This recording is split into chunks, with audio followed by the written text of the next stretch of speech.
بسم اللہ الرحمن الرحیم۔ آج ہم سیکھیں گے تختی نمبر 5 حرکات تنوین، یعنی 2 زبر 2 زیر 2 پیش، اسے تنوین کہا جاتا ہے۔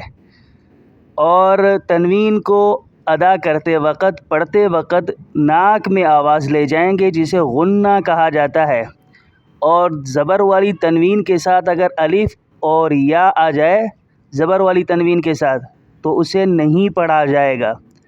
تو ٹھیک ہے، اب ساری بات ہو چکی، اب شروع کرتے ہیں۔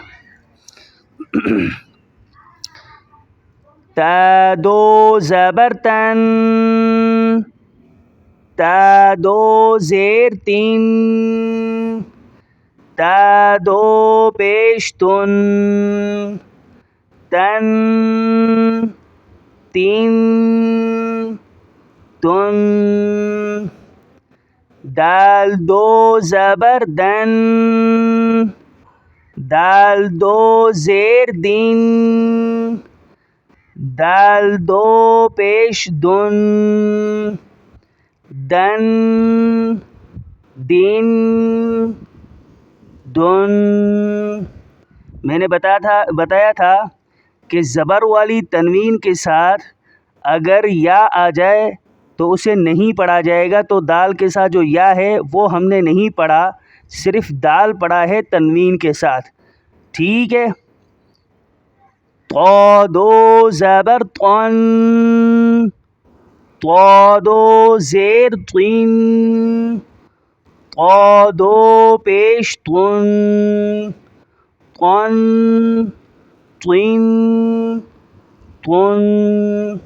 یہاں پر بھی دیکھیں، زبر والی تنوین کے ساتھ الف ہے، یعنی طا کے ساتھ الف بھی ہے، تو ہم نے الف کو نہیں پڑھا، صرف طا کو 2 زبروں کے ساتھ تنوین کے ساتھ ہم نے پڑھا ہے، ٹھیک ہے۔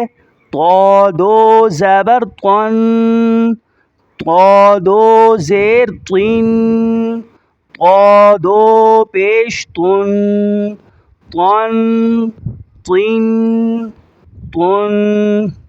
آگے دیکھیں، را دو زبر رن، را دو زیر رین، را دو پیش رن، رن رین رن۔